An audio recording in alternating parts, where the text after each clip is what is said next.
Hi అండి. ఈరోజు group 2 మెయిన్స్లో భాగంగా సైన్స్ అండ్ టెక్నాలజీ చూద్దాం.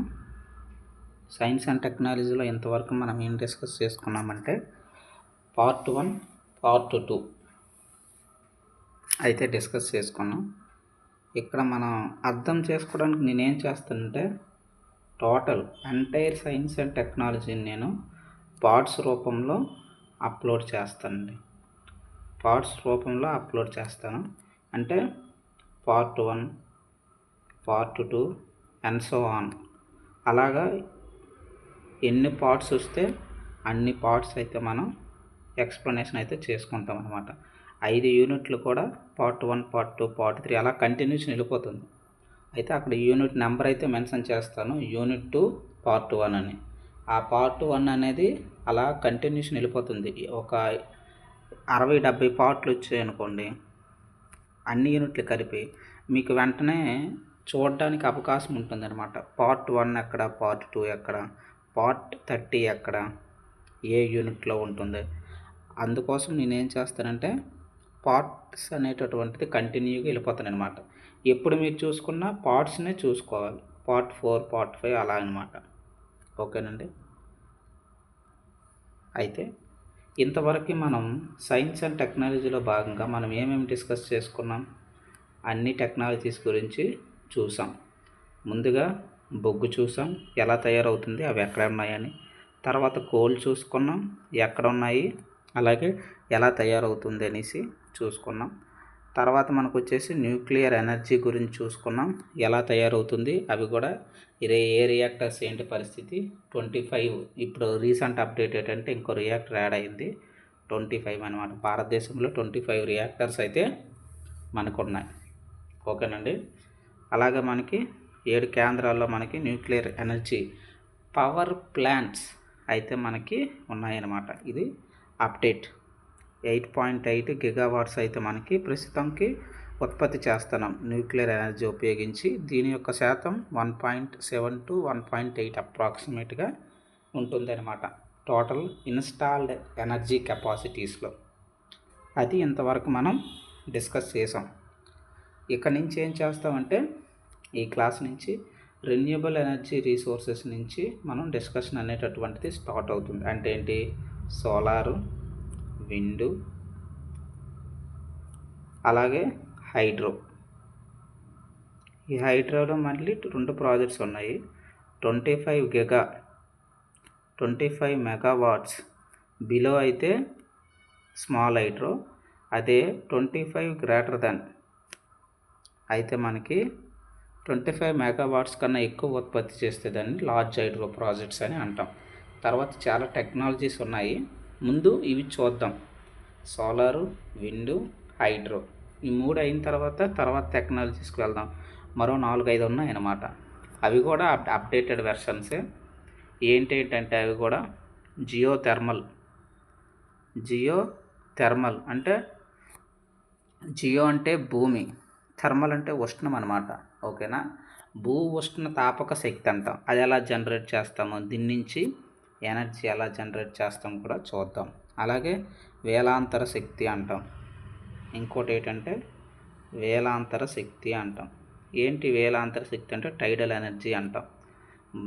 అంటే అవి ఎలా ఉంటాయంటే దీని ద్వారా ఎలా ఎనర్జీ జనరేట్ చేస్తామంటే మనం ఇవి నెలకి 2 సార్లు వస్తాయి అన్నమాట. అంటే భూమి గురుత్వాకర్షణ వల్ల అవ్వచ్చు. అంటే సూర్యుడు, భూమి, చంద్రుడు, వీళ్ళ యొక్క ముగ్గురు గురుత్వాకర్షణ శక్తి వల్ల మనకి ఏటవుతుందంటే ఈ యొక్క సముద్రం అనేటటువంటివి, ఈ యొక్క అల్లే మనకి చాలా హైట్గా లెగిస్తాయి అనమాట. హైట్ లేసి మళ్ళీ దిగుడుగా లేస్తాయి. ఇలా అటువంటప్పుడు మనం ఎనర్జీ క్యాప్చర్ చేయొచ్చు అనమాట. దాన్ని మనం వేలాంతర శక్తి అంటామన్నమాట. అంటే సూర్యచంద్రులు గురుత్వాకర్షణ శక్తి వల్ల మన యొక్క భూమి అనేటటువంటిది ఆటుపోట్లకి లోనవుతుంది అనమాట. అటువంటి సమయం మనం ఎనర్జీ క్యాప్చర్ చేయొచ్చు. దాన్ని మనం వేలాంతర శక్తి లేదా టైడల్ ఎనర్జీ అని అంటాం. అలాగే అలల శక్తి, వేవ్స్ నుంచి కూడా మనం ఎనర్జీని జనరేట్ చేయొచ్చు. అలాగే బయోతో చాలా చెప్పాం కదా, బయోడీజిల్ అయితేనేమి, బయో ఇథనాల్ అయితేనేమి, బయో మాస్ అయితేనేమి, ఇలా గ్యాస్ అయితేనేమి, ఇలా మనకి బయోతో ఎనర్జీస్ ఉన్నాయి. ఇవన్నీ డిస్కషన్ చేద్దాం. చూడండి ఎంత టెక్నాలజీ వచ్చిందో మనకి. ఈ టెక్నాలజీ అంతా అప్లికేషన్ ఓరియంటెడ్గా మనం వాడుకోవాలన్నమాట. మన టార్గెట్ అది. సరే, ఫస్ట్ సోలార్లోకి వెళ్దాం. అసలు ఏంటి ఈ సోలార్ ఎనర్జీ? అసలు మనం ఎలా తయారు చేసుకుంటాం? కొంచెం బ్రీఫ్గా చెప్పుకుంటే దీని గురించి, ఇది మనకి ఏ సోర్స్ అవుతుంది? రెన్యూబుల్ సోర్స్ అవుతుంది, లేదా నాన్ ఫాజిల్ ఫ్యూయల్స్ అవుతుంది. ఇది మనకి నాన్ ఫాజిల్ ఫ్యూయల్ అవుతుంది, లేదా ఇంకా ఎలా చెప్పొచ్చు, నాన్ కన్వెన్షనల్ సోర్సెస్ అని కూడా చెప్పొచ్చు. పునరుత్పాదక ఇంధన వనరు అని మనం చెప్పుకుంటాం. అలాగే శిలాజేతర ఇంధన వనరు అని చెప్పుకుంటాం. అయితే ముందు దీని యొక్క ఎనర్జీ ఎలా వస్తుందో మనం చూద్దామన్నమాట. ఎందుకంటే రాను రాను మనకి ఇండియాలో ఎనర్జీ డిమాండ్ అనేటటువంటిది పెరుగుతుందన్నమాట. దానికి తగ్గట్టుగా ఎందుకు పెరుగుతుంది? ప్రజలు పెరుగుతున్నారు కాబట్టి వాళ్ళ యొక్క అవసరాలకు తగ్గట్టుగా మనం డిమాండ్ని కూడా నెరవేర్చాలి. అందుకు మనం ఇన్ని రకాల ఉత్పత్తి చేస్తున్నాం అన్నమాట. ఎనర్జీ అనేటటువంటిది ప్రొడ్యూస్ చేసుకుంటున్నాం. అయితే ఫస్ట్ మనం ఈ సోలార్ ఎలా తయారవుతుంది, సోలార్ నుంచి ఎనర్జీ ఎలా వస్తుందో మనం చూద్దాం. అయితే ఇక్కడ మనం చూసుకుంటే మనకి సన్న నుంచి ఏమొస్తుంది? మనకి హీట్ అనేటటువంటిది వస్తుంది అనమాట కదా. ఈ హీట్ని మనం ఏం చేస్తామంటే క్యాప్చర్ చేస్తాం. ఇది మనకి ఏంటంటే ఫోటో వాల్టాయిక్ సెల్స్ ఇక్కడ మనకి ప్లేస్ చేస్తామన్నమాట. ఇది ఒక ప్యానెల్, సోలార్ ప్యానెల్ అనుకుంటే ఈచ్ అండ్ ఎవ్రీ సెల్ కూడా ఏం కన్సిస్ట్ అయి ఉంటుందని మనకి ఫోటో వాల్టాయిక్ సెల్. ఫోటో అంటే అర్థమవుతుంది మనకి, కాంతి అనేసి, ఓకేనా. ఫోటో వాల్టాయిక్ సెల్స్ని మనం ఈ యొక్క ప్యానెల్లో ప్లేస్ చేస్తామన్నమాట. అప్పుడు ఈ యొక్క ఫోటో వాల్టాయిక్ సెల్లో ఇలా ప్లేస్ చేస్తాం కదా. ఈ యొక్క ఈచ్ అండ్ ఎవ్రీ సెల్లో మనకి ఏముంటుందంటే, ఇది ఫోటో వాల్టాయిక్ సెల్ అనుకుంటే ఇందులో మనకి ఎలక్ట్రాన్స్ అనేటటువంటివి ఉంటాయన్నమాట. ఈ ఫోటో వాల్టాయిక్ సెల్లో మనకి ఎలక్ట్రాన్స్ అనేటటువంటివి ఉంటాయి. ఈ యొక్క ఎలక్ట్రాన్స్ ఏం చేస్తాయంటే, ఎప్పుడైతే ఈ సన్ నుంచి హీట్ వచ్చిందో ఒక్కసారి ఈ ఎనర్జీ ఉపయోగించుకొని ఇవి మూమెంట్ అనేటటువంటిది మనకి జరుగుతుందన్నమాట. అంటే ఈ సెల్లలో మనకి మూమెంట్ అనేటటువంటిది జరుగుతుంది. ఎప్పుడైతే ఈ ఎలక్ట్రాన్స్ అనేటటువంటి మూమెంట్ అయిందో మనకు ఆటోమేటిక్గా ఏం ప్రొడ్యూస్ అవుతుంది? ఎలక్ట్రిసిటీ అనేటటువంటిది ప్రొడ్యూస్ అవుతుంది. అలా మనకి ఇక్కడ ఈ ప్యానల్స్ ద్వారా మనకి ఎలక్ట్రిసిటీ అనేది ప్రొడ్యూస్ అవుతుంది. దీన్ని మనం ఏం చేస్తామంటే స్టోరేజ్ చేసుకుంటాం. స్టోరేజ్ చేసుకొని గ్రిడ్లకు కానీ లేదా అక్కడి నుంచి మనం హౌస్ హోల్డ్స్ కానీ ఇచ్చుకోవచ్చు అన్నమాట. ఇలా మనకి సోలార్ ఎనర్జీ అనేటటువంటిది ఉత్పత్తి చేసుకోవచ్చు. ఇది మనకి బెస్ట్ ఎగ్జాంపుల్గా చెప్పుకోవచ్చు అన్నమాట. మనకు తెలుసు సస్టైనబుల్ డెవలప్మెంట్ గోల్స్లో ఎఫోర్డబుల్ అండ్ క్లీన్ ఎనర్జీ అని ఉందన్నమాట. మనకి ఎఫోర్డబుల్ అండ్ క్లీన్ ఎనర్జీ అని. ఏంటి ఎఫోర్డబుల్ అండ్ క్లీన్ ఎనర్జీ అంటే? సరసమైన మరియు క్లీన్ శుభ్రమైన ఎనర్జీ అంటే శక్తి. అది సస్టైనబుల్ డెవలప్మెంట్ గోల్స్లో 7వ సూత్రం అన్నమాట. ఓకేనండి. అందులో భాగంగా కూడా మనం ఈ యొక్క సోలార్ ఎనర్జీని చూడొచ్చు. అయితే ఇక్కడ మనం చూసుకుంటే ఈ ప్రాసెస్ అర్థమైంది కదా. అలా మనకి ఈ సోలార్ ప్యానల్స్ ఏవైతే ఉన్నాయో వాటి నుంచి మనకి ఎలక్ట్రిసిటీ అనేటటువంటిది జనరేషన్ చేసుకోవచ్చు. ఎలక్ట్రిసిటీ అనేటటువంటిది మనం ఎనర్జీని జనరేట్ చేసుకుంటాం, స్టోర్ చేసుకొని గ్రిడ్లకి ఎలా కావాలంటే అలా మనం ఇచ్చుకోవచ్చు అనమాట. ఇది మనకి ప్రాసెస్ అనేటటువంటిది జరుగుతుంది. అయితే ఇక్కడ మనం చూసుకుంటే మన భారతదేశంలో ఈ యొక్క సౌరశక్తి అంటాం కదా. ఈ యొక్క సౌరశక్తిలో ఎవరు ముందంజలో ఉన్నారు, ఎవరు ఎక్కువగా ఉత్పత్తి చేస్తున్నారు అనేటటువంటిది ఎగ్జామ్ పాయింట్ ఆఫ్ వ్యూలో మనకి ఇంపార్టెంట్. భారతదేశంలో సౌరశక్తి ఎవరండి ఎక్కువ చేస్తున్నారు? మనకి మొదటి స్థానంలో మనకి రాజస్థాన్ అనేటటువంటిది ఉందన్నమాట. మొదటి స్థానంలో మనకి రాజస్థాన్. మరి రెండో స్థానంలో ఎవరున్నారు? గుజరాత్. రెండో స్థానంలో గుజరాత్ వాళ్ళు మనకి ఉన్నారనమాట. మరి మూడో స్థానంలో ఎవరున్నారు? మొన్నటి దాకా కర్ణాటక ఉండేదండి. రీసెంట్ అప్డేట్ ఇది, ఒక 5 days 10 days బ్యాక్ అప్డేట్. మొన్నటి దాకా కర్ణాటక ఉండేది, ఇప్పుడు అది 4వ పొజిషన్కి వెళ్ళిపోయింది అనమాట. కర్ణాటక 4వ పొజిషన్కి వెళ్ళిపోయింది. మహారాష్ట్ర వచ్చింది 3వ పొజిషన్లోనికి. మహారాష్ట్ర వచ్చింది. ఎప్పుడు అప్డేట్ వస్తే అప్పుడు నేను ఇస్తాను. మనం నోట్స్ అనేటటువంటిది అప్డేట్ చేసుకోవాలి. ఇలా భారతదేశంలో మనకి వీళ్ళు ముందంజలో ఉన్నారనమాట. ఎవరు? రాజస్థాను, గుజరాత్, మహారాష్ట్ర, కర్ణాటక. వీళ్ళు టాప్ 4 పొజిషన్స్లో ఉన్నారనమాట. దేనిలో? సౌరశక్తి ఉత్పత్తి చేయడంలో టాప్లో ఉన్నారు. మరి ఒక్కొక్కరు ఎంత మనకి ఉత్పత్తి చేస్తున్నారు అనేటటువంటిది కూడా ఇంపార్టెంటే. రాజస్థాన్ దాదాపుగా మనకి ఫస్ట్ పొజిషన్లో ఉంది కదా, 30 గిగావాట్ల దాకా మనకి ఉత్పత్తి అనేటటువంటిది చేస్తున్నారు. గుజరాత్ మనకు ఒక 28 అలా గిగావాట్లు ఉత్పత్తి చేస్తున్నారు. మీకు టేబుల్ అయితే ఇస్తాను, ఓకేనా. మహారాష్ట్ర మనకి 25 గిగావాట్లు అలా ఇస్తారు. ఈలోకి 20 గిగావాట్లు అలాగా ఉత్పత్తి చేస్తున్నారు. 4th పొజిషన్ ఎలా ఉంటుంది అప్రాక్సిమేట్గా అంటే డైలీ ఇది మారుతూ ఉంటుంది కదా, రోజు ఉత్పత్తి అనేటటువంటి జరుగుతుంది. కాబట్టి ఎగ్జామ్కి ముందు పాయింట్లో వరకు మామూలుగా చదువుకొని అక్కడ అప్డేట్ మనము ఒక ఫిక్స్డ్ నెంబర్ యాడ్ చేసుకోవాలి. అంతవరకు ఏంటంటే ఈ నెంబర్స్ మారుతూ ఉంటాయి అన్నమాట. ఇది భారతదేశంలో installed capacities energy demand in India మనకి సబ్జెక్ట్లో పెట్టారు. యూనిట్లో 2లో మనకి సిలబస్ ప్రకారం వెళ్తామన్నమాట మనం, ఓకేనా. మరి అంతా బాగానే ఉంది. మరి ఆంధ్రప్రదేశ్ పరిస్థితి ఏంది? మరి ఏపీ పరిస్థితి ఏంటి అంటే, మన ఆంధ్రప్రదేశ్లో కూడా సౌర ఉత్పత్తి అనేటటువంటి జరుగుతుంది. ఇందుకు మనకు కూడా సూర్యరశ్మి గట్టిగానే తగులుతుంది అనమాట. ఇప్పుడు మనం చెప్పుకున్న అన్నీ కూడా మొట్టమొదటిగా రాజస్థాన్కి ఎక్కువగా సూర్యుడు వస్తున్నాడు. అందుకే మొదటి పొజిషన్లో మనకి రాజస్థాన్ ఉందని చెప్పుకున్నాం. తర్వాత గుజరాత్కి, తర్వాత మహారాష్ట్ర, కర్ణాటక, అది పొజిషన్స్. మరి ఆంధ్రప్రదేశ్ పరిస్థితి ఏంటి? ఆంధ్రప్రదేశ్ యొక్క పరిస్థితి ఏంటి? ఆంధ్రప్రదేశ్ కూడా మనకి ఎక్కువగానే ఉత్పత్తి అనేటటువంటిది చేస్తున్నామన్నమాట. ఏంటి చూసుకుంటే మనకి ఫస్ట్ మనకి అనంతపురం అక్కడ రాయలసీమ ప్రాంతాల్లో ఎక్కువగా మనకి 45 degrees అయితే వస్తుంది కదా, దాన్ని మనం ఉపయోగించుకుంటాం.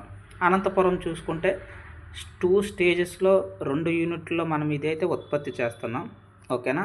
ఇది ప్రపంచంలోనే అతిపెద్ద పార్క్ అయితే అవ్వడానికి అవకాశం ఉందన్నమాట. ఇంకా ఉత్పత్తి చేయడానికి ట్రై చేస్తున్నాం. అనంతపురంలో మనకి ఇది సోలార్ పార్క్, ఇది 1500 మెగావాట్ల దాకా ఉత్పత్తి చేస్తున్నాం అన్నమాట అనంతపురంలో. తర్వాత మనకి కర్నూలు, రెండో పొజిషన్లో మనము ఎవరిని తీసుకోవచ్చు? కర్నూలు. మరి కర్నూలులో ఎంత ఉత్పత్తి చేస్తున్నాం? 1000 మెగావాట్లు ఉత్పత్తి చేస్తున్నాం అన్నమాట. మరి కడప తర్వాత మనకి కడప ఉంది. ఈ కడపలో కూడా 1000 మెగావాట్లే ఉత్పత్తి చేస్తున్నాం. మళ్ళీ అనంతపురంలో 2 యూనిట్లు ఉన్నాయన్నాం కదా, అది అనంతపురం 1లో మనం ఎన్ని యూనిట్లు? అనంతపురం 1లో 1500 మెగావాట్లు. మరి అనంతపురం 2లో మనకి 500 మెగావాట్లు అయితే చేస్తున్నామన్నమాట. ఇది మనకి అప్డేట్. ఇవి పెరుగుతాయి కానీ ప్రస్తుతానికి మనం గుర్తుంచుకోవాలన్నమాట. ఇలా ఉంటుంది ఆంధ్రప్రదేశ్కి సంబంధించింది ఇది పరిస్థితి అన్నమాట, ఓకేనండి. అయితే ఇదంతా బాగానే ఉంది. సోలార్ ఎనర్జీని ఉత్పత్తి చేసుకుంటున్నాం. రాష్ట్రాల గురించి చెప్పుకున్నాం. రాష్ట్రంలో ప్రత్యేకంగా ఆంధ్రప్రదేశ్ గురించి కూడా మనం చెప్పుకున్నాం. మరి ప్రపంచం యొక్క పరిస్థితి ఏంటి? అది కూడా ఇంపార్టెంటే కదా. ప్రపంచం యొక్క పరిస్థితి ఏంటి? ప్రపంచంలో మనం చూసుకుంటే మన యొక్క ఇండియా యొక్క పరిస్థితి ఏంటి? అది కూడా మనకి ఇంపార్టెంటే. ఎందుకు? ఏ పొజిషన్లో ఉన్నామో చూసుకోవాలి కదా, అది కూడా మనకి ఇంపార్టెంటే. ప్రపంచంలో మనం చూసుకుంటే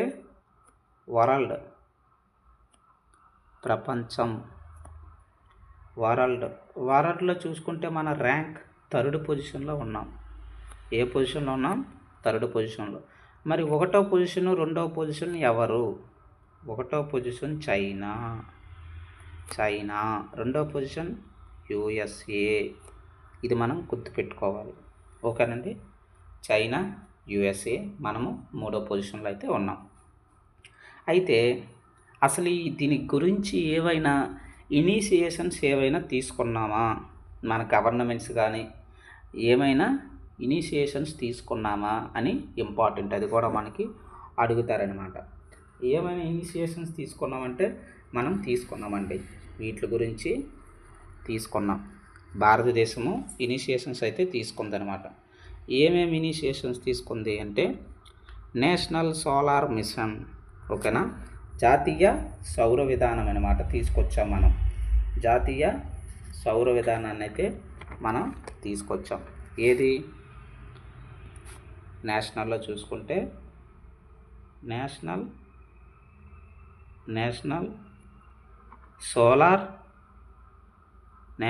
సోలార్ మిషన్ ఎప్పుడు తీసుకొచ్చాం? 2010. అడుగుతాడు వాడు, అందుకనే ఇంపార్టెంట్ ఇవన్నీ చెప్పుకుంటున్నాం. ఇది అప్పట్లో ప్రారంభించారు 2010లో. మరి టార్గెట్ ఏమైనా పెట్టుకున్నామా? 2010లో అంటే పెట్టుకున్నాం. 2022 లోపు మనం 20 గిగావాట్లు సోలార్ ద్వారా మనం ఎనర్జీ జనరేట్ చేయాలని పెట్టుకున్నామన్నమాట. 2022 లోపు ఇన్ని 20 గిగావాట్స్ అయితే చెయ్యాలి అనేసి. అయితే ప్రస్తుతం ఎంత ఉత్పత్తి చేస్తున్నాము? అది కూడా ఇంపార్టెంట్. ప్రస్తుతం ఎంత చేస్తున్నామంటే 157 గిగావాట్లు. ఇప్పుడైతే ఒక 160 అయ్యి ఉంటుంది ఈ 1 మంత్లో. చూద్దాం, ప్రస్తుతానికి అప్డేట్ బట్టి మనం వెళ్దాం. 2022కి 20 గిగావాట్లు ఉత్పత్తి చేసుకుందామని 2010లో నేషనల్ సోలార్ మిషన్ అనేటటువంటిది ప్రారంభించుకున్నాం. దాన్ని కానీ ప్రస్తుతం ఎంత అయితే మన దగ్గర ఉంది? ఇన్స్టాల్డ్ కెపాసిటీ ఎంత సామర్థ్యం ఉందంటే 157 గిగావాట్లు అయితే ఉందన్నమాట. అంతా బాగానే ఉంది. ఇది ఏర్పాటు అయితే ఇందులో చేసాం 2010లో, కానీ అమలులోకి ఇప్పుడు వచ్చింది అంటే 2011 నుంచి వచ్చిందనమాట ఈ యొక్క సోలార్ మిషన్. అయితే దీన్ని ఎవరు ఆధ్వర్యంలో పనిచేస్తుంది? ఏదైనా బాడీ ఉందా అంటే ఉంది. ఎవరంటే solar energy corporation of India. ఓకేనండి. Solar energy corporation of India వీళ్ళ ఆధ్వర్యంలో మనకి ఈ యొక్క సౌరశక్తి అనేటటువంటిది అన్నీ కూడా పనిచేస్తాయి అన్నమాట. అయితే మన భారతదేశంలో కానీ తీసుకుంటే ఈ యొక్క పరిస్థితి మనం చూసాం కదా, దీన్నే మరి కొంచెం ఎక్స్టెండ్ చేసుకున్నాం అనమాట. ఈ యొక్క solar energy corporation of India ఉంది కదా, ఈ యొక్క మిషన్ని మోదీ గారు చేంజ్ చేశారంటే 2015లో మనం కాన్ఫరెన్స్ ఆఫ్ పార్టీస్ అటెండ్ అయ్యారు కదా మోదీ గారు. మీరు ఈ దేశానికి, ఈ యొక్క ప్రపంచానికి మీ వంతు సహాయం ఏం చేస్తారు? కర్బన ఉద్గారాలు ఏమైనా తగ్గిస్తారా? ప్రతి దేశము అక్కడ వాగ్దానం చేసిందనమాట. మా దేశము దీనికి కమిట్మెంట్ అయ్యి ఉంది అనేసి ఒక పత్రం సమర్పించాం. అందులో కాన్ఫరెన్స్ ఆఫ్ పార్టీస్ 2015లో ఎక్కడ జరిగింది? ఇది మనకి ప్యారిస్లో జరిగింది. COP21 కాన్ఫరెన్స్ ఆఫ్ పార్టీస్ 21 ఇప్పటికి 2015లో. ఇప్పటికి ఎన్ని జరిగాయి? COP31 జరుగుతుంది డిసెంబర్లో. ఎక్కడ? ఆంటిగ్యా. ఎక్కడ ఉంది అది? టర్కీ. గుర్తుంచుకోవాలి, కరెంట్ అప్డేట్. అయితే COP21లో మనకి ఆ సమయంలో మనం ఎవరు ఇది ఆధ్వర్యంలో పనిచేస్తుంది? UNFCC. ఓకేనా? UNFCC వాళ్ళ ఆధ్వర్యంలో మనకి పనిచేస్తుంది అనమాట. United nations framework convention of climate change, UNFCC దానికి దీని కింద పనిచేస్తుంది అనమాట. మరి దీని యొక్క ఆ సమయంలో ఏం చేశామంటే అందులో భాగంగానే మనం ఫ్రాన్స్ చొరవతో ఇండియా ఫ్రాన్స్ కలిపి ఏం చేసిందంటే మనకి ఇంటర్నేషనల్ సోలార్ అలయన్స్ అనేటటువంటిది తీసుకొచ్చింది అనమాట. 2015 సంవత్సరంలో మనకి ఏం చేసింది? 2015 సంవత్సరంలో ఇంటర్నేషనల్ సోలార్ అలయన్స్ అనేటటువంటిది కూటమిని COP21 సదస్సులో మనం తీసుకొచ్చామన్నమాట. అయితే దీని యొక్క హెడ్ క్వార్టర్స్ ఎక్కడ ఉంది? ప్రధాన కార్యాలయం హెడ్ క్వార్టర్స్ ఎక్కడ ఉందంటే గురుగ్రామ్లో ఉంది. ఎక్కడుంది గురుగ్రామ్? హర్యానా. ఎక్కడ ఉందండి? హర్యానాలో ఉందన్నమాట గురుగ్రామ్. ఇది మనం గుర్తుపెట్టుకోవాలన్నమాట. ఈ గురుగ్రామ్ ఎక్కడ ఉంది, ఎవరు స్థాపించారు, ఎవరి సహాయంతో స్థాపించారు, ఏ మీటింగ్లో స్థాపించారు, అన్నీ మనకి ఇంపార్టెంట్ అనమాట. Conference of parties 21 important. ఓకేనా? ఇలా మనం తీసుకొచ్చామన్నమాట. అదేవిధంగా ఇంకొక ఇంపార్టెంట్ ఇన్ఫర్మేషన్ కూడా సోలార్ మిషన్స్కి సంబంధించిందండి. అది 1000 స్ట్రాటజీ అంటాం. 1000 స్ట్రాటజీ అని అంటామన్నమాట. ఇది కూడా ఇంటర్నేషనల్ సోలార్ అలయన్స్లో భాగంగానే ఇది కూడా తీసుకొచ్చామన్నమాట. ఏంటి 1000 అంటే అన్ని 1000 ఉంటాయి. అంటే కార్బన్ ఎమిషన్స్ అనేది మనము కార్బన్ ఎమిషన్స్ అవ్వచ్చు, లేదా ఇన్వెస్ట్మెంట్ ఫస్ట్ 1000 బిలియన్ ఇన్వెస్ట్మెంట్స్ అనేటటువంటిది చెయ్యాలి. ఈ యొక్క పెట్టుబడులు అనేటటువంటి ప్రపంచవ్యాప్తంగా సోలార్లో మనకి ఇన్వెస్ట్మెంట్ అనేటటువంటిది రావాలి అనేసి పెట్టుకున్నారనమాట. 1000 బిలియన్స్. అలాగే నెక్స్ట్ 1000 మెట్రిక్ టన్స్ కార్బన్ డైఆక్సైడ్ని మనం తగ్గించాలి ప్రపంచవ్యాప్తంగా అనేసి అనమాట. అలాగే 1000 మిలియన్ పీపుల్ క్లీన్ ఎనర్జీ అనమాట. 1000 మిలియన్ పీపుల్ ఈ క్లీన్ ఎనర్జీలో మనకి పాల్గొవాలి అని, అంటే అంతా 100 కోట్ల మంది. అయితే ఈ మీటింగ్ ఎక్కడ జరిగింది రీసెంట్గా అని అడుగుతాడనమాట. మనకి రీసెంట్ ఇంపార్టెంట్. 2025లో మనకి ఈ మీటింగ్ జరిగింది. ఢిల్లీ ఆధ్వర్యంలో జరిగింది అనమాట. ఢిల్లీ ఆధ్వర్యంలో. అయితే ఇందులో మనకి 107 మంది అయితే జాయిన్ అయ్యారు. ఇంపార్టెంట్.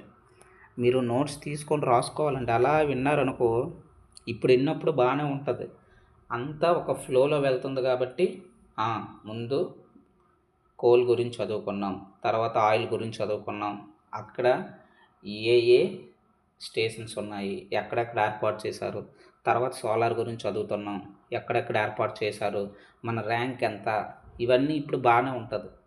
కానీ ఎగ్జామ్ సమయంలోకి వెళ్ళేటప్పటికి అక్కడికి అన్ని సబ్జెక్టులు చదువుకొని వెళ్తాం కాబట్టి కన్ఫ్యూజ్ అవ్వడానికి అవకాశం ఉంటుంది. షార్ట్ నోట్స్ అయితే మేక్ చేసుకోవాలి. ఓకేనండి? ఎందుకంటే మన బ్రెయిన్ అనేటటువంటిది కంప్యూటర్ కాదు కదా, ఏ చాప్టర్ కావాలంటే ఆ చాప్టర్ ఓపెన్ చేయడానికి. అందుకే మనం నోట్స్ అనేటటువంటిది మెయింటైన్ చేసుకోవాలి. ఓకేనా? అయితే 107 కంట్రీస్ అయితే జాయిన్ అయ్యాయి. అయితే రీసెంట్గా జాయిన్ అయ్యింది ఏది అని అడుగుతాడు. రీసెంట్గా మనకి జాయిన్ అయ్యేది ఏది? ఈ యొక్క 1000 స్ట్రాటజీలో ఎవరు జాయిన్ అయ్యారంటే మాల్దోవా వీళ్ళు జాయిన్ అయ్యారనమాట. అయితే జాయిన్ అయ్యింది మనకి ఎన్ని కంట్రీస్ జాయిన్ అయ్యాయి? 107 అయితే జాయిన్ అయ్యాయి. అలాగే సైన్ చేసినవి ఏంటంటే 120. సైన్ చేసిన వాళ్ళు అందరూ కూడా జాయిన్ అవ్వాలని రూల్ ఏం లేదు కదా, అదనమాట. కంట్రీస్ అయితే 107 జాయిన్ అయ్యాయి. సైన్ ఎంతమంది చేశారు? మనకి 120 మంది అయితే చేశారనమాట. కొంతమంది జాయిన్ అవ్వకుండానే సైన్ చేశారనమాట. సైన్ చేసిన వాళ్ళు కొంతమంది దాదాపు 10 మంది జాయిన్ అయితే అవ్వలేదు, జస్ట్ నార్మల్గా పేపర్ ఇచ్చి వెళ్ళిపోయారనమాట. ఇవన్నీ కూడా మనం ఏ కోవలో చూసుకోవాలి? సోలార్ అలియన్స్లో భాగంగా మనం చూసుకోవాలి అనమాట. చాలా ఇంపార్టెంట్. ఓకేనండి. అయితే మనకి దీని కింద ఇంతవరకు ఎవరు ఎక్కువగా ఉత్పత్తి చేస్తున్నారు అని చెప్పుకున్నాం? రాజస్థాన్ అని చెప్పుకున్నాం కదా. ఎక్కడెక్కడ ఉన్నాయో ఒకసారి చూద్దాం. భారతదేశం మన ఆంధ్ర రాష్ట్రంలో అయితే చూసాం, కానీ భారతదేశంలో చూడలేదు కదా. ఎక్కడ ఎక్కువ ఉత్పత్తి జరుగుతుంది? భారతదేశంలో ఎక్కువ ఉత్పత్తి ఏది? సౌరశక్తికి సంబంధించి ఎక్కడ ఎక్కువ ఉత్పత్తి జరుగుతుంది? మనకి రాజస్థాన్లో దాదాపుగా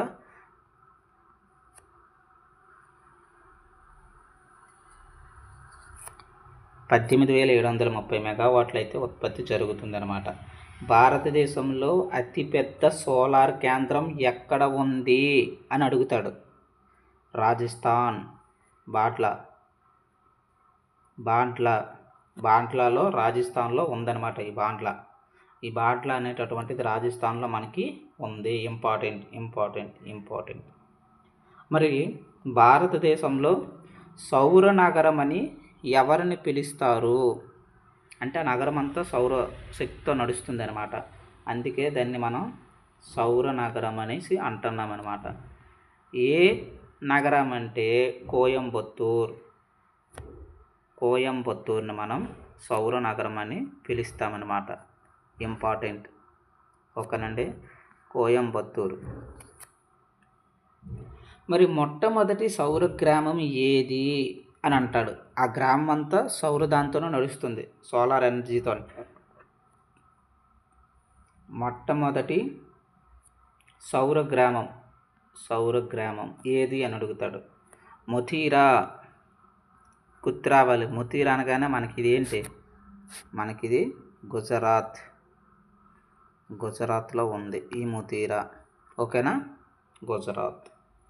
అలాగే విమానయానాలు ఉన్నాయి, ఎయిర్పోర్ట్స్. ఒక ఎయిర్పోర్ట్ అయితే మన భారతదేశంలో మొత్తం సౌరశక్తితోనే నడుస్తుంది. ఏంటా? విమానయానాలు నడుస్తాయి. ఒక ఎయిర్పోర్ట్ అయితే మనకు ఉంది. అక్కడ విమానాలు కానీ, అక్కడ ఉండేటటువంటి ఇన్ఫ్రాస్ట్రక్చర్ కానీ, అక్కడ ఉండేటటువంటి ఏ ఎక్విప్మెంట్ అయినా మొత్తం టోటల్ కూడా మనకి ఆ యొక్క ఎయిర్పోర్ట్ అంతా కూడా మనకి సౌరశక్తితోనే నడుస్తుంది. ఏంటా ఎయిర్పోర్ట్ అంటే కొచ్చిన్. ఏంటదండి? కొచ్చిన్. ఇంపార్టెంట్. ఇలా మనకి సౌరశక్తిలో గురించి మనం తెలుసుకోవాలన్నమాట. ఓకేనా? అయితే మనకి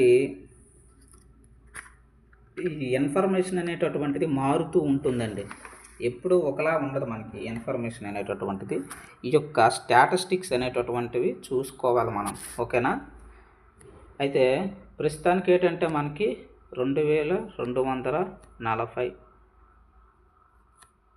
ఓకేనండి. భారతదేశంలో 2240 మెగావాట్లు అయితే బాండ్లలో ఒక యూనిట్ అయితే చేస్తుంది అనమాట. ఓకేనా?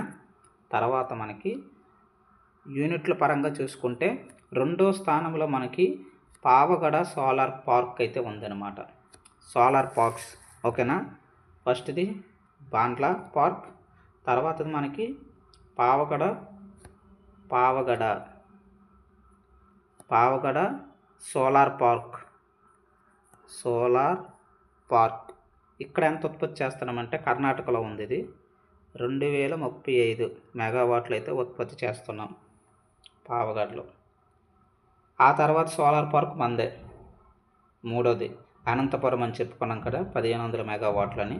తర్వాత రీవా మధ్యప్రదేశ్, అది 750 మెగావాట్లు అయితే ఉత్పత్తి చేస్తున్నాం. ఇలా మనం ఒక సోలార్ పార్క్స్ అయితే గుర్తుంచుకోవాలి. ఓకేనా? సోలార్ పార్క్లు ఇది. ఒక పార్క్ ద్వారా ఇంకా మొత్తం కలుపుకుంటే ఇందాక చెప్పుకున్నాం కదా రాజస్థాన్లోన సౌర శక్తి గురించి అంత ఉత్పత్తి అవుతుంది. ఇలా మనకి ఈ యొక్క సోలార్ ఉత్పత్తి అనేటటువంటిది జరుగుతుంది అనమాట. అయితే ఏమైనా మనకి దీనికి సంబంధించి అథారిటీ ఏమైనా ఉందా? ఒక national action plan on climate change, ఓకేనా, national action plan on climate change అనేటటువంటిది తెచ్చుకున్నాం మనం. ఇది దేని గురించి అంటే గ్రీన్ హౌస్ గ్యాసెస్ని తగ్గించడానికి గురించి అనమాట. ఈ మిషన్ మనం తెచ్చాం. ఇది ఎప్పుడంటే మనకి 2008లోనే మనం దీన్ని తెచ్చుకున్నాం అనమాట. ఇందులో భాగంగా మనకి 8 మిషన్స్ అయితే పనిచేస్తాయి అన్నమాట. ఇంటిగ్రేటెడ్ ఇది ఒక ప్లాను.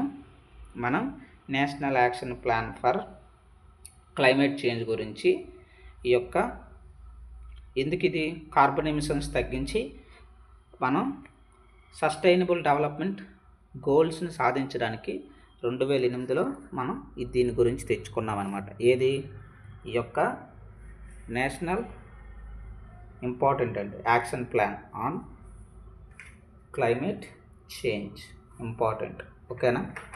మరి దీనికి సంబంధించి ఏవైనా మనకి పాలసీస్ ఉన్నాయా?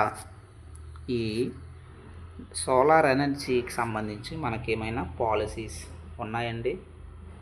పిఎం కుసుమ్ ఫస్ట్ పాలసీ మనకి పిఎం కుసుమ్. ఇది ఎప్పుడు మనం 2019లో వచ్చింది ఈ యొక్క పథకం.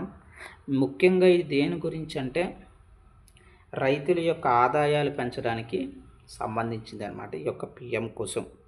దీని ద్వారా మనం దాదాపు 34,000 మెగావాట్లు మనకి ఉత్పత్తి చేయాలి అని టార్గెట్ అయితే పెట్టుకున్నామన్నమాట. ఏది పిఎం కుసుమ్ కింద మనం టార్గెట్ పెట్టుకున్నాం. ఇందులో మనకి కాంపోనెంట్స్గా డివైడ్ చేస్తారనమాట ఈ పథకాన్ని. ఈ పిఎం కుసుమ్ అనేటటువంటి పథకాన్ని కాంపోనెంట్స్గా డివైడ్ చేస్తారు. ఏంటి కాంపోనెంట్స్ అంటే కాంపోనెంట్స్ ఏ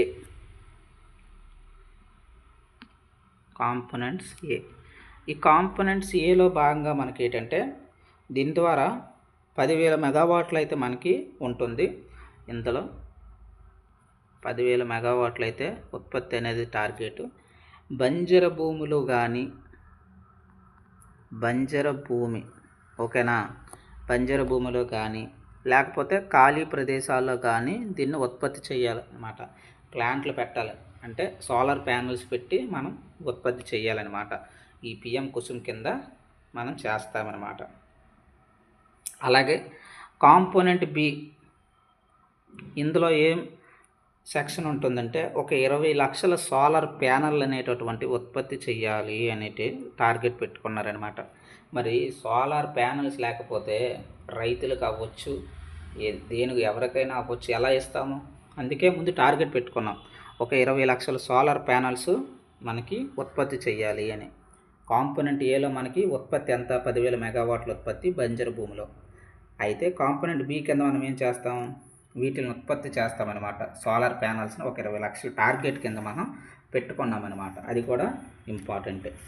మరి కాంపోనెంట్ సి కింద ఈ యొక్క 20 లక్షల సోలార్ ప్యానల్ పంప్స్ అయితే మనం తీసుకురావాలన్నమాట కాంపోనెంట్ బి కింద. ఎందుకు? మరి సోలార్ పంపుల ద్వారా తీసుకొస్తే రైతులు దీనికి ఇక్కడ మనం చూసుకుంటే ఈ సోలార్ పంప్స్ ఉన్నాయి కదా, 20 లక్షలు టార్గెట్ పెట్టుకున్నాం. ఈ సోలార్ పంప్స్ ఇవి ఏం చేస్తాయంటే, ఇది మనకి రైతు భూమి అనుకుంటే ఇక్కడ మనకి సోలార్ పెట్టుకున్నాడు, సూర్యుడి నుంచి ఎనర్జీ వస్తుంది. ఫోటో వోల్టాయిక్ సెల్స్ ఏం చేస్తాయంటే అందులో ఆ ఎనర్జీకి ఎలక్ట్రాన్స్ కదిలి ఎనర్జీ అయితే ఉత్పత్తి అవుతుంది. అది ఇక్కడ మనకి స్టోర్ అవుతుంది. స్టోర్ అయిన ఎనర్జీ రైతు వాడుకుంటాడు. ఇంకా మిగిలింది ఏదైనా ఉంటే పంపులు అనమాట, సోలార్ పంప్ సెట్ ఇక్కడ ఉంటుంది. ఈ పంప్ సెట్ ద్వారా అలాగ అందరూ కూడా ఇంటిగ్రేటెడ్గా ఉంటుంది. ఇది ఇంకొక భూమి, ఇది ఇంకొక భూమి, వీళ్ళందరిది కూడా ఈ పంపుల ద్వారా కనెక్షన్ అయి ఉంటుంది. గ్రిడ్గా ఫార్మేషన్ అయ్యి మిగిలిన ఉత్పత్తి అంట మనకి మెయిన్ పాయింట్కి తీసుకెళ్ళొచ్చు అనమాట. అది టార్గెట్. అందుకనే మనం సోలార్ పంప్స్ ఒక 20 లక్షలు అయితే తీసుకురావాలి. అలాగే కాంపోనెంట్ సి ఇంతవరకు ఏబి చూసాం. ఇప్పుడు ఇంకొకటి ఉండిపోయింది లాస్ట్ మనకి. ఇది కాంపోనెంట్ సి కింద ఏం చేసామంటే ఒక 15 లక్షలు స్టాండర్డ్ ఒక 15 లక్షలు మనం ఏం చేస్తామంటే స్టాండర్డ్ సోలార్ గ్రిడ్ కనెక్షన్ ఇవ్వాలన్నమాట. ఇప్పుడు చెప్పుకున్నాం కదా, ఈ యొక్క టోటల్గా ఏవైతే అన్నీ ఉంటాయో ఈ యొక్క గ్రిడ్ కనెక్షన్ అనేటటువంటిది మనం ఒక 15 లక్షలకు కానీ ఇచ్చుకున్నామంటే మంచి ఉత్పత్తి అనేటటువంటిది జనరేట్ చేయడానికి అవకాశం ఉంటుంది. కాంపోనెంట్ ఏలో ఒక 10,000 మెగావాట్లు మనం ఉత్పత్తి చేయాలని టార్గెట్ పెట్టుకున్నాం. బంజరు భూమిలో కానీ ఖాళీ ప్రదేశాల్లో కానీ పెట్టాలి. అలాగే కాంపోనెంట్ బిలో ఒక 20 లక్షలు మనం సోలార్ పంప్స్ ఉత్పత్తి అనేది పెట్టుకున్నాం. మరి కాంపోనెంట్ సిలో ఒక 15 లక్షలు స్టాండర్డ్ సోలార్ గ్రిడ్ అయితే కనెక్షన్ ఇచ్చుకోవాలి. స్టాండర్డ్ సోలార్ గ్రిడ్ కనెక్షన్ అది మనకి ఈ యొక్క పిఎం కుసుమ్ అనేటటువంటిది ప్రోగ్రామ్ ఇంపార్టెంట్ అడుగుతాడండి. స్టేట్మెంట్స్ ఇచ్చేస్తాడు పిఎం కుసుమ్ సంబంధించినటువంటి ఏవి సరైనవని, అక్కడ ఇంపార్టెంట్ మనకి. ఓకేనా.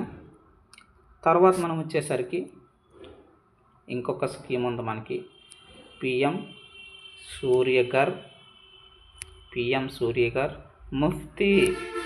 ముఫ్తీ బిజిలీ యోజన. ఓకేనా. పిఎం ప్రధానమంత్రి సూర్యఘర్ ముఫ్త్ బిజిలీ యోజన.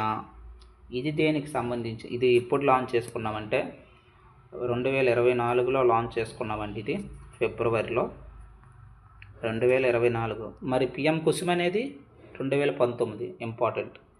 అసలు దీని యొక్క ఆబ్జెక్ట్ ఏంటి, లక్ష్యం ఏమిటి? పిఎం సూర్యఘర్ ముఫ్త్ బిజిలీ యోజన. దీని యొక్క మెయిన్ టార్గెట్ ఏంటంటే 1 కోటి మందికి హౌస్ హోల్డ్స్ ఎవరైతే ఉంటారో 1 కోటి మంది హౌస్ హోల్డ్స్కి మనకి రూఫ్ టాప్ అంటే ఇళ్ళల పైన 2047 కల్లా మనం బిగించాలన్నమాట. 1 కోటి మందికి సోలార్ ప్యానల్స్ అనేటటువంటివి ఇంటి పైకప్పు మీద పెట్టాలి, అది టార్గెట్. అలాగే 300 యూనిట్ల దాకా మనకు ఫ్రీ హౌస్ హోల్డ్కి. ఆటోమేటిక్గా ఇక్కడి నుంచే పవర్ జనరేట్ అవుతుంది కదా, ఇదే వాడుకుంటారు. మిగిలిన పవర్ గ్రిడ్కి వెళ్ళిపోతుంది. ఇది కూడా ఒక మంచి ఇనిషియేటివ్ అన్నమాట.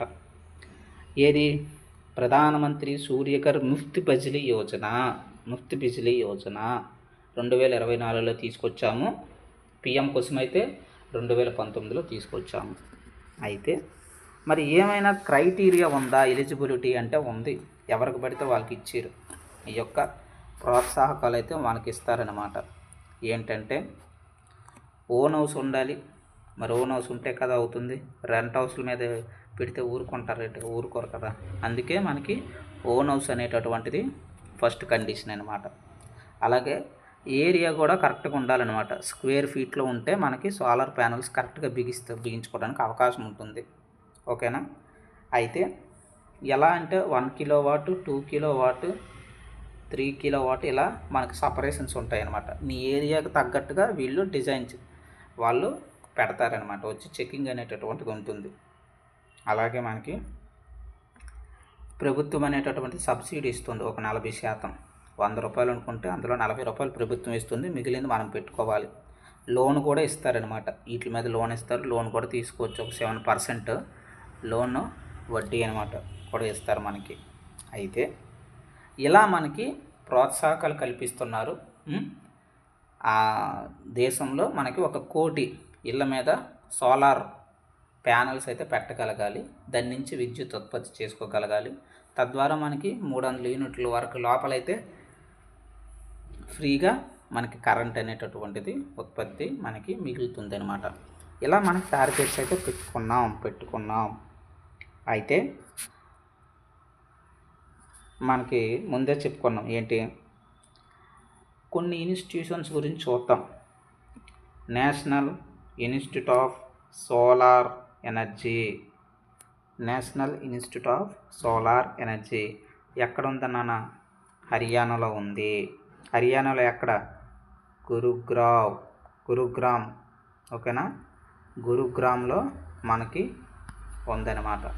ఓకేనండి. ఏది, ఈ యొక్క national institute of solar energy గురుగ్రామ్లో ఉంది. మరి అలాగే రీసెర్చ్ సెంటర్ కూడా ఇక్కడే ఉంది. సోలార్ ఎనర్జీ రీసెర్చ్ సెంటర్ కూడా ఇక్కడే పెట్టారనమాట. ఎక్కడ, గోహర్పాద్ గుహర్ పహాడ్. ఎక్కడ? గుహర్ పహాడ్ దగ్గర. గుహర్ పహాడ్. ఓకేనా? పహాడ్, గుహర్ పహాడ్లో పెట్టాడనమాట. అది ఎక్కడ ఉంది? హర్యానాలోనే ఉంది. సోలార్ మనకి ఇక్కడ 2 ఉన్నాయి. సోలార్ ఎనర్జీ అవ్వచ్చు, అలాగే రీసెర్చ్ సెంటర్ అవ్వచ్చు. 2 కూడా మనకి హర్యానాలోనే ఉన్నాయి. ఓకేనా? ఒకటి గురుగ్రామ్లో ఉంది, ఇంకోటి గుహర్పాద్లో ఉంది. ఇది national institute of solar energy, అలాగే ఇది solar energy research centre, SERS. ఓకేనా అండి? SERC. ఓకేనా? Solar energy research centre. పైది national institute of solar energy. అది ఈ 2 ఇంపార్టెంట్. అలాగే ఈ రెండింటికి కాకుండా ఇంకోటి ఉంది, technology, solar technology, institute of solar technology. ఓకేనా? ఇన్స్టిట్యూట్ ఆఫ్ సోలార్ టెక్నాలజీ ఎక్కడ ఉంది? ఇది హౌరాలో ఉంది. హౌరా బ్రిడ్జ్ అంటాం కదా, హౌరాలో ఉంది. ఎక్కడ ఉంది ఇది? హౌరా వెస్ట్ బెంగాల్లో ఉంది. వెస్ట్ బెంగాల్. ఏంటిది? ఇన్స్టిట్యూట్ ఆఫ్ సోలార్ టెక్నాలజీ ఇక్కడ పెట్టారనమాట. మిగిలిన 2 హర్యానాలోనే పెట్టారు. ఓకేనండి? ఇది మనకి అంతా కూడా సోలార్కి సంబంధించింది అనమాట. ఓకేనా? అయితే మనకి ఏమైనా డిసడ్వాంటేజెస్ ఉన్నాయా అంటే ఉన్నాయి. ఏంటంటే సోలార్ ఎనర్జీస్ వల్ల కొన్ని డిసడ్వాంటేజెస్ అయితే ఉన్నాయి. వెదర్ పరిస్థితి, అంతే కదా, వెదర్. ఎందుకు? నైట్లో, రాత్రిపూట మనం సోలార్ ఎనర్జీ ఉత్పత్తి చేయలేం కదా, కాబట్టి కొంచెం కష్టంగా ఉంటుంది. అలాగే ఏరియా వైజ్ తీసుకోండి. ఏరియా వైజ్ ఇది కూడా హై కావాలన్నమాట. ఎక్కువ ఏరియా ఆక్యుపేషన్ చేస్తుంది మనకి. అలాగే పెట్టుబడి ఎక్కువ పెట్టాలి కదా, లక్షలు అంటే ఎవరు పెట్టగలరు? పెట్టలేము. కాబట్టి పెట్టుబడి ఎక్కువగా ఉంది. ఇది కూడా ఒక డిసడ్వాంటేజ్. మరి మనంతలో మనం బిగించుకోగలమా? మరి ఇన్స్టాలేషన్ కాస్ట్ ఉంటాయి, అది కూడా మనకి ఎక్కువగానే ఉంటుంది అనమాట. అలాగే ఇన్స్టాలేషన్ అయిపోయింది, బిగించుతాం, మరి మెయింటెనెన్స్ చేయొద్దా? కారు కొనేస్తాం ఈజీయే, 10 లక్షలు పెట్టి, కానీ దాన్ని మెయింటెనెన్స్ చేయాలి. బయటకు తీసామంటే 5,000 నుంచి 10,000 దాకా ఖర్చు అవుతుంది. నెంబర్ 1 ర్యాంక్ ఈజీయే, దాన్ని నిలబెట్టుకోవడం కష్టం. అలా అనమాట. మెయింటెనెన్స్ కూడా మనకి చాలా కష్టమవుతుంది. ఇలా చాలా డిసడ్వాంటేజెస్ ఉన్నాయి. ప్రజల్లో అవగాహన కల్పించాలన్నమాట. గవర్నమెంట్ ఇచ్చే ప్రోత్సాహకాలు సరిపోవు, 40% అంటుంది. దాదాపుగా మనకి ఇది పెంచాలి. బడ్జెట్లో కూడా ఈ యొక్క ప్రోత్సాహకాలు అనేటటువంటివి పెంచాలన్నమాట. తక్కువగా ఉన్నాయి. ఓకేనండి? ఇలా మనం చెప్పుకోవచ్చు. ఇదంతా ఏంటి? మనకి సోలార్ ఎనర్జీ అనమాట. ఓకేనా? చూడండి ఎంత కాన్సెప్ట్ వస్తుంది. ఎక్కడ మీకు దొరకదు, కావాలంటే చెక్ చేసుకోండి. ఓకేనా? మొత్తం A to Z మనం చెప్పుకుంటున్నాం అనమాట. అందుకే సబ్స్క్రైబ్ చేసుకోండి. మంచి కాన్సెప్ట్ అయితే మనం ఇస్తాం. ఇంతవరకు ఏదైతే చెప్పుకున్నామో ఒకసారి అవుటర్ వ్యూలో చూద్దాం. ఓకేనా? ఒకసారి కాన్సెప్ట్ అయితే చెక్ చేద్దాం. ఓకేనా? మనం ఇక్కడ చూసుకోండి, ఇంపార్టెంట్ నేషనల్. ఇంతవరకు ఏమేమి చూసాం అది ఒకసారి చూద్దాం. ఇక్కడ నేషనల్ సోలార్ మిషన్, జాతీయ సౌర మిషన్, దీన్నే Jawaharlal Nehru national solar machine అని కూడా అంటాం. ఇదిగో మనకి ఇలా ఉంటుంది అనమాట. ఈ యొక్క మిషన్ యొక్క పరిస్థితి ఇలా మనకి ఇన్స్టాలేషన్ చేస్తారనమాట. సోలార్ ప్లేట్స్ అనేవి ఇలా పెడతారు. ఓకేనా? ఇలా పెట్టి మనకి ఇక్కడి నుంచి పవర్ అనేటటువంటి జనరేట్ చేస్తారనమాట. దీన్ని మనం ఎప్పుడు చెప్పుకున్నాం కదా, 2000 ఎప్పుడు తెచ్చుకున్నాం చెప్పండి? నేషనల్ సోలార్ మిషన్ని 2010. ఓకేనా? 2010 ఇలా మనకి కనెక్షన్ అనేటటువంటిది ఇస్తారనమాట. అయితే నెక్స్ట్ చూద్దాం. ఇంటి మీద కనుక్కోండి. ఇదిగో ఇలా మనం పెట్టుకోవచ్చు అనమాట. ఇంటి పైకప్పు మీద, ఇంట్ల మీద ఇన్స్టాలేషన్ ప్రాపర్ ఇలా ఉండాలన్నమాట. అట్లీస్ట్ మనకి 2 kW జనరేట్ చేస్తుంది. 2 లైన్లు ఉన్నాయి కదా, ఒక 1 kW ఇలా జనరేషన్ అనేటటువంటి చేస్తారనమాట. అలాగే మనకి నార్మల్ బంజరు భూమిలో గట్ట ఏర్పాటు చేస్తాం కదా, ఇదంతా బంజరు భూమి, ఇలా మనకి ప్లేస్ అనేటటువంటి చేస్తారు. అనంతపురంలో సోలార్ పార్క్ ఇలాగే ఉంటుంది అనమాట. ఇలా మనం సోలార్ పార్క్ని పెట్టుకుంటారనమాట. ఓకేనా. 2010లో ప్రారంభించాం 20 గిగావాట్ లక్ష్యం. పిఎం సూర్యఘర్ ముఫ్త్ బిజిలీ యోజన చెప్పుకున్నాం కదా. PM Suryaghar Muft Bijli Yojana rooftop 1 కోటి మందికి ఇదిగో ఇలా పెట్టుకోవచ్చు అనమాట. మనం ఇంటి పైకప్పు మీద ఇలా పెట్టుకొని, ఓకేనా, స్కీమ్ అయితే చూడొచ్చు. ఇలా ఇంటి పైకప్పుల మీద మనం పెట్టుకోవచ్చు అనమాట. ఓకేనండి. తర్వాత వచ్చేసి ఇదిగోండి, ఇలా మనం బయటకు కూడా ఇలా పెట్టుకోవచ్చు. ఓకేనా. దాదాపుగా ఇలాగా అన్నిటి దగ్గర పెట్టుకోవచ్చు. అయితే ఇవన్నీ చూసాం. ఓకేనా. మనకి ఎప్పుడు ప్రారంభమైంది ఏంటి అనేది ఒకసారి చూసుకుంటే 2010. ఓకేనా. దీనికే జవహర్లాల్ నెహ్రూ అని అంటాము.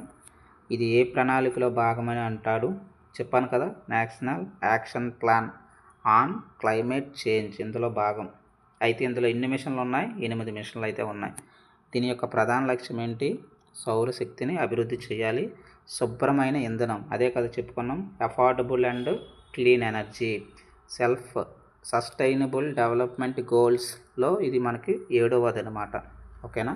17 గోల్స్ ఉన్నాయి, 169 ఉప లక్ష్యాలు ఉన్నాయి సస్టైనబుల్ డెవలప్మెంట్ గోల్స్లో మనకే చెప్పుకున్నాం. ఓకేనా. ఇలా మనకు ఉంటుందన్నమాట. తర్వాత వచ్చేసి ఇంటర్నేషనల్ సోలార్ అలియన్స్, ఫ్రాన్స్ అధ్యక్షుడు ఇమ్మాన్యుయల్ మ్యాక్రోన్ ఇతను మనకి ఇక్కడ పిఎం ఉంటారు ఈ సైడ్న, అందుకు అటువైపు చూస్తున్నారు ఆయన. ఓకేనా. ఏర్పాటు చేసుకున్నాం ఇంటర్నేషనల్ సోలార్ అలియన్స్. ఓకేనా. ఇద్దరు కొలాబరేషన్ అయ్యి COP21 సదస్సులు అని చెప్పుకున్నాం కదా.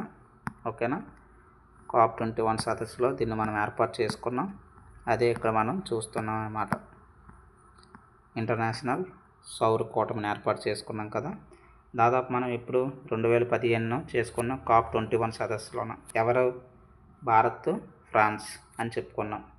ఓకేనండి. ప్రధాన కార్యాలయం ఎక్కడుంది మనకి? సోలార్ సంబంధించింది హర్యానా గురుగ్రామ్లో ఉందని చెప్పుకున్నాం. ఓకేనా. ఇది ఎక్కడ ఉంది? మన భారతదేశంలోనే ఉంది కదా. ఇదే మన ప్రత్యేకత అనమాట. దీని యొక్క లక్ష్యాలు ఇంతవరకు చెప్పుకున్నాం. అదే ప్రపంచవ్యాప్తంగా సౌర వినియోగాన్ని పెంచాలి, సౌర ప్రాజెక్టులను పెట్టుబడులను ఆకర్షించాలి, అలాగే సాంకేతిక సహాయం కూడా చేయాలన్నమాట అభివృద్ధి చెందుతున్న వాటికి.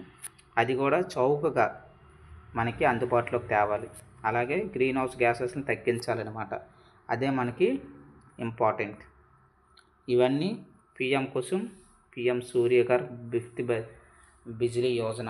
బిజిలీ యోజనలో భాగం అన్నమాట ఇవన్నీ కూడా. అలాగే మన ప్రాముఖ్యత గురించి కూడా చెప్పుకున్నాం. సస్టైనబుల్ డెవలప్మెంట్ గోల్స్ ఎప్పుడు COP21లో మనకి ప్యారిస్ సదస్సులోన భారత్, ఫ్రాన్స్ చొరవతో మనకి ఇంటర్నేషనల్ సోలార్ అలియన్స్ అనేది ప్రారంభమైందని చెప్పుకున్నాం. ప్రపంచవ్యాప్తంగా సౌరశక్తిని అభివృద్ధిలోకి తేవాలి, అదే మన యొక్క లక్ష్యం అన్నమాట. ఇంపార్టెంట్. ఇదిగోండి, ఇలా మనకి ఇంటిపైన మనం ఏర్పాటు చేసుకోవచ్చు. ముఫ్త్ బిజిలీ యోజన, పిఎం సూర్యఘర్ ముఫ్త్ బిజిలీ యోజన కింద రూఫ్ టాప్ మనకి ప్రతి ఇంటిపైన 1 కోటి ఇళ్ళ పైన ఇలాగ ఏర్పాటు చేయాలి టార్గెట్. ఓకేనండి. పిఎం కుసుమ్ చూసాం కదా. రైతులు అవ్వచ్చు, ఎక్కడైనా మనం ఇలా రైతులు పంట పొలాలు కానీ బంజరు భూములు కానీ ఎవరైనా పెట్టుకోవచ్చు. పిఎం కుసుమ్ ప్రోగ్రామ్, ప్రధానమంత్రి కుసుమ్. ఏంటి పిఎం కుసుమ్ అంటే? ఇలా మనకు సోలార్ ప్యానల్స్ అయితే మనం పెట్టుకోవచ్చు అన్నమాట. ఓకేనండి. చూడండి, ఇలా చాలా మిషన్లు ఉన్నాయి, కానీ మనకి రీసెంట్ మిషనే మనకి ఇంపార్టెంట్. ఈ మిషన్లో మనకు అవసరం లేదు. ఓకేనా. మెయిన్ వేసాం. మన మెయిన్ మిషన్లు 2. ఏంటంటే పిఎం సూర్యఘర్, ఓకేనా, ముఫ్త్ బిజిలీ యోజన 2024లో ఉంది, ఫిబ్రవరిలో స్టార్ట్ చేసుకున్నాం. పిఎం కోసం 2019 రైతులకు సోలార్ పంపులు. ఈ 2 ఇంపార్టెంట్ అనమాట. Jawaharlal Nehru national solar machine ఫస్ట్ది 2010లో స్టార్ట్ చేసుకున్నాం. సోలార్ పార్క్ స్కీమ్ అని అడిగితే 2014 భారీ సోలార్ పార్కులు చూసాం కదా.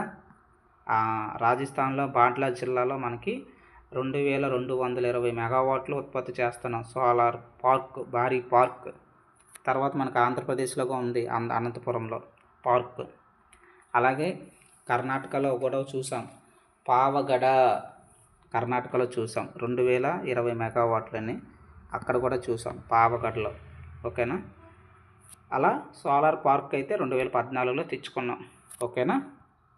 సౌర వీధి దీపాలకు కావాలంటే ఇదేనమాట, అటల్ బిహారీ వాజ్పేయి పేరు మీద మనకి తెచ్చుకున్నాం అన్నమాట స్కీమ్. ఓకేనండి. అది మనకి ఇంపార్టెంట్. టాప్ 3 చెప్పుకున్నాం కదా సోలార్ గురించి. ఎవరెవరు ఉన్నారంటే రాజస్థాన్, గుజరాత్, మహారాష్ట్ర. ఇక్కడ కర్ణాటక ఉండేది, దాన్ని బీట్ చేసి థర్డ్ పొజిషన్లోకి మహారాష్ట్ర వచ్చిందనమాట. 30 గిగావాట్లు, 29 గిగావాట్లు, 20 గిగావాట్లు. రాజస్థాన్, గుజరాత్, మహారాష్ట్ర. ఓకేనా. ఇది ఇన్స్టాల్డ్ కెపాసిటీస్ టాప్ 3 2026 ఇప్పటికి ప్రజెంట్. ఓకేనండి. బాండ్లా జిల్లాలో మనకు ఉంది సోలార్ పార్క్. ఓకేనా. మనకు తెలుసు సోలార్ పార్క్ ఇక్కడ ఉందనేసి. ఎందుకు ఎక్కువగా సౌర వికిరణాలు అనేటటువంటి ఇక్కడికి వస్తాయి, ఖాళీ భూమి ఎక్కువగా ఉంటుంది, అందుకే సోలార్ ప్యానల్స్ పెట్టి ఎక్కువగా ఉత్పత్తి చేసుకోవచ్చు. గుజరాత్ కూడా మనకు తెలుసు. ఓకేనా. ఇది కూడా అగ్రగామి రాష్ట్రం. ఎందుకు చరణ్కా సోలార్ పార్క్ ఉంది, పెద్ద ప్రాజెక్ట్ ఇక్కడ ఉందన్నమాట. డిమాండ్ ఎక్కువ ఉంది కాబట్టి ఇక్కడ పెట్టాం. అలాగే మహారాష్ట్ర కూడా ఉంది. ఓకేనా. ఇది కూడా ఎక్కువగా మనకి డెవలప్డ్ కాబట్టి సిటీ కాబట్టి అక్కడ ఉంచుకున్నాం. రీసెంట్గా కర్ణాటకని కిందకి నెట్టి మహారాష్ట్ర వచ్చింది అనమాట. టాప్ 5 తీసుకుంటే కర్ణాటక, తమిళనాడు కూడా ఉన్నాయి. ఓకేనా. ఇది మనకి ఇంపార్టెంట్ అండి. ఇది ఇంతవరకు చూసింది అది. మన ఏపీకి చూసుకుంటే చెప్పుకున్నాం కదా, కర్నూలులో అల్ట్రా మెగా సోలార్ పార్క్ 1000 మెగావాట్లు. ఇది దేశంలో తొలి అల్ట్రా మెగా సోలార్ పార్క్, అది ఇది ఒకటి. ఓకేనా. మరి వైఎస్ఆర్ కడప చెప్పుకున్నాం 1000 మెగావాట్లని. ఓకేనా. ఇంకా డెవలప్మెంట్ అవుతుంది. ఓకేనా. ఇప్పుడు స్టేట్స్లో మనకి మన ఆంధ్రప్రదేశ్లో జిల్లాలు విడిపోయినాయి కదా, అందుకే సత్యసాయి జిల్లా వెళ్ళిపోయింది అనంతపురం. అయినా ఇప్పుడు అనంతపురం అనే చెప్తాం. అల్ట్రా మెగా సోలార్ పార్క్ 500 అనేసి 2 యూనిట్లు ఉన్నాయని చెప్పుకున్నాం కదా. ఒక యూనిట్లో మనకి 1500, ఇంకొక యూనిట్లో 500. ఓకేనా. ఇలా గుర్తించుకోండి. కర్నూలు, కడప, అనంతపురం. ఓకేనా. ఇవి మనకి సోలార్ ప్రాజెక్ట్స్ అనమాట. ప్రశ్నలు చూసుకోండి. ఓకేనా. ప్రముఖ సౌర విద్యుత్ జిల్లాలు ఏవంటే ఇవి: కర్నూలు, కడప, అనంతపురం. ఇది ఈరోజు చెప్పుకున్నామండి. ఓకేనా. చూడండి, సోలార్ ఎనర్జీ గురించి ఇది మన టాపిక్. తర్వాత రేపు విండ్ గురించి, అలాగే హైడ్రో ఎవ్వరు చెప్పని విధంగా మనం డిస్కస్ చేద్దాం. ఓకేనా. వాటి యొక్క ప్రాజెక్ట్స్ ఎలా తయారయ్యాయి, హైడ్రో ఎలా తయారవుతుంది ఎవరు చెప్పరు, ఎక్కడ మీకు డిస్కషన్ ఉండదు.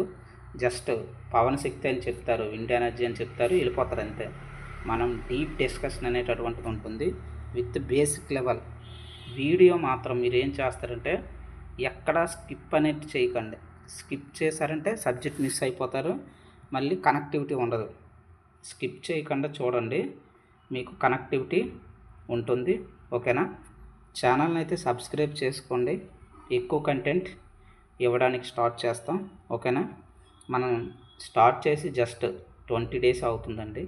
ఓకేనా. ఈ యొక్క సబ్జెక్ట్ డిస్కషన్ అనేటటువంటి 20 డేస్ అవుతుంది. ఒకసారి ప్లేలిస్ట్లో మనకి ప్రిలిమ్స్ సంబంధించి 3 సబ్జెక్టులు అయితే ఉన్నాయి.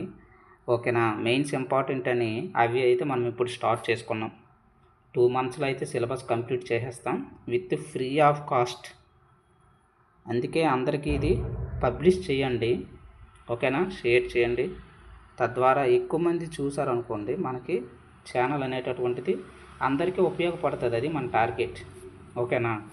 అందరికీ ఉపయోగపడడానికి మీ వంతు సహాయం ఏంటంటే సబ్స్క్రైబ్ చేసుకోండి. ఓకేనా. లైక్ చేయండి, షేర్ చేయండి. అప్పుడే మన ఛానల్ అనేటటువంటిది వైరల్ అయ్యి అందరికీ వెళ్తుంది. తద్వారా ఎంతో కొంత మనకి సబ్జెక్ట్ గెయిన్ అనేటటువంటిది జరుగుతుంది. ఓకేనా. Thank you. ఎవరైతే సబ్స్క్రైబ్ చేసుకున్నారో వాళ్ళకి ధన్యవాదాలండి. ఎవరైతే సబ్స్క్రైబ్ చేసుకోలేదో ముందుగా సబ్స్క్రైబ్ చేసుకోండి. ఓకేనా?